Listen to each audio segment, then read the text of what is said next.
Salut, bonjour, bienvenue à votre capsule de lecture « Je lis et te livre ». Alexandre s'est rendu compte de quel genre de fille Iris était. Elle avait fait courir le bruit qu'ils allaient se marier à leur lieu de travail. Elle avait déménagé chez lui à son insu. Elle avait renvoyé sa gouvernante. Elle s'était fait faire un double de sa clé. Quand Alexandre s'est rendu compte de ça, il lui a dit que ça ne marchait pas comme ça. Et le lendemain, quand il est rentré chez lui, Iris l'attendait pour lui dire ce qu'elle pensait. Elle se disait que Alexandre l'avait humiliée et qu'elle allait se venger. Alexandre ne pensait pas que Iris pouvait être mesquine et fausse à ce point-là. Le lendemain, alors de cette promesse faite par Iris, il s'est rendu chez les parents de Myrtille avec un grand sachet plein de fruits, ce qui veut dire qu'il avait appris qu'elle était tombée malade. L'ayant aperçu, Myrtille sent une onde de joie et de chaleur l'envahir. Elle jette un coup d'œil rapide à sa cadette et sourit. Celle-ci répond à son sourire, car c'est elle qui a alerté le jeune homme. Sacrée Sonia. Alexandre note la ressemblance qui existe entre Sonia et son père. Madame Kofi fait des présentations et les deux hommes s'installent dans le salon. De temps en temps, Alexandre jette un coup d'œil sur Myrtille qui a sombré dans un sommeil suite aux calmants qui lui ont été prescrits la veille lors de son court séjour à la clinique. Ses gestes n'échappent pas à M. Kofi qui sourit.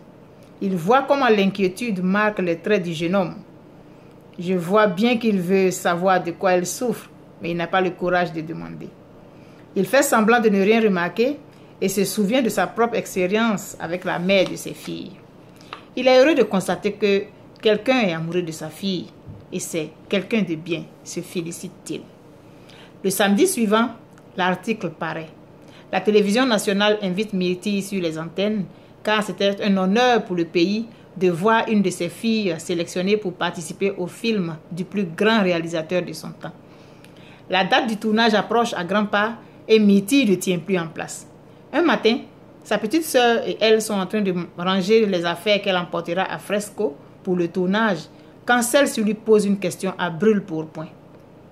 Myrtille, es-tu oui ou non amoureuse de M. Alexandre Awani? Myrtille sursaute à la question et se demande si Sonia n'a pas des dons de médium. Comment fait-elle pour être aussi perspicace? Lit-elle dans les pensées? Myrtille voit qu'il vaut mieux dire la vérité. Sa cadette lui ayant reproché de ne pas lui avoir fait confiance lors de l'affaire de l'oncle Jean-Michel. Je suis amoureuse, oui, je le suis.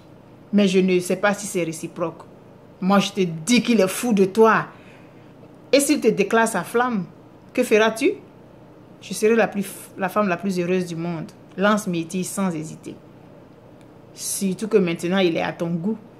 Ceci dit, elle change radicalement de sujet, laissant sa grande sœur complètement interloquée, alors que celle-ci aurait bien voulu poursuivre la discussion sur Alexandre.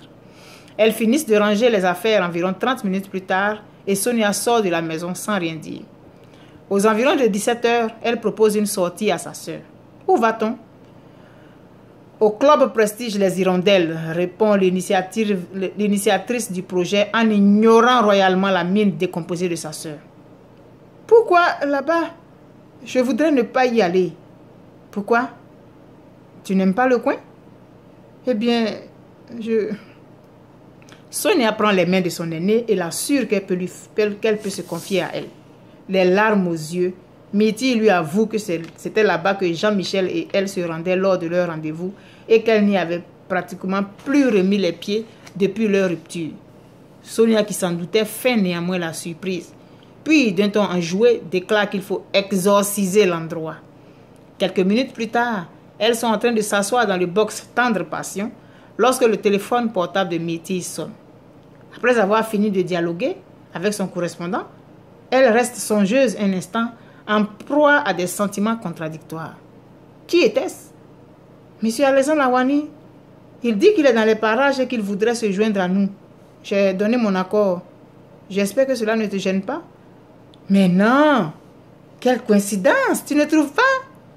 Si. Myrtille est dans les nuages. Elle enroule discrètement une mèche autour de son index droit.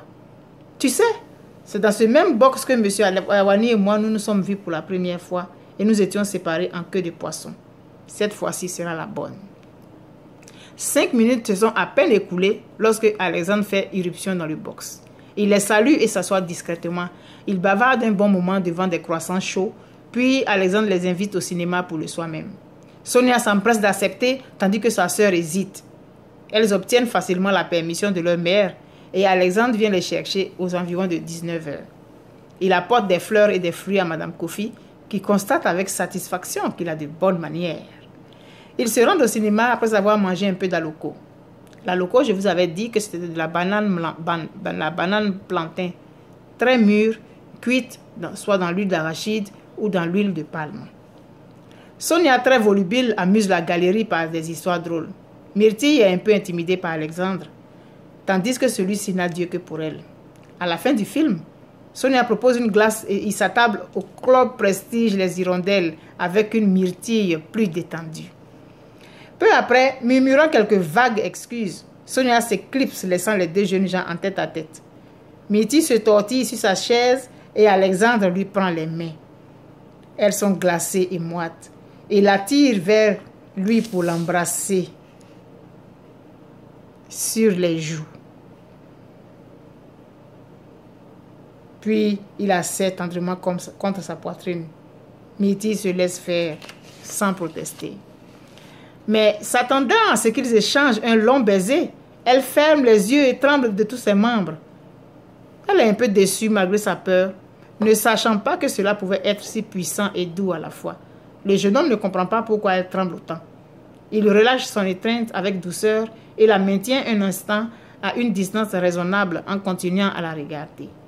Le courant qui passe entre eux est si fort qu'Alexandre se dit que le moment est venu pour lui de déclarer son amour à la jeune fille. Mais, manquant de courage, il rejette cette mission périlleuse pour plus tard, car il est incapable de prononcer une seule parole allant dans ce sens. Myrtille, de son côté, aurait bien voulu qu'ils échangent un baiser, mais pour rien au monde, elle n'aurait osé le lui demander, ou même lui permettre de le deviner. Elle n'était pas raisonnable. Il n'était pas raisonnable qu'une jeune fille de bonne famille fasse des avances à un garçon, et encore moins lui demander un baiser. Elle s'assoit rapidement pour masquer son trouble et cacher ses jambes qui tremblent. Sonia réapparaît subitement avec un sourire énigmatique sur les lèvres. Elle a tout suivi et les maudit intérieurement. Alexandre les dépose chez elle et rentre chez lui, la tête chargée de projets d'avenir avec Myrtille, qui doit se rendre le lendemain à Fresco pour le tournage du film. On s'est dit à la prochaine. D'ici là, portez-vous très bien et n'oubliez pas que la vie, elle est belle, malgré les difficultés, malgré les soucis qui nous assaillent de toutes parts. Nous devons rester debout. N'oubliez pas que je vous aime. N'oubliez pas, jamais, jamais, jamais. Et n'oubliez pas non plus votre capsule, je lis et te livre. À la prochaine. Bye.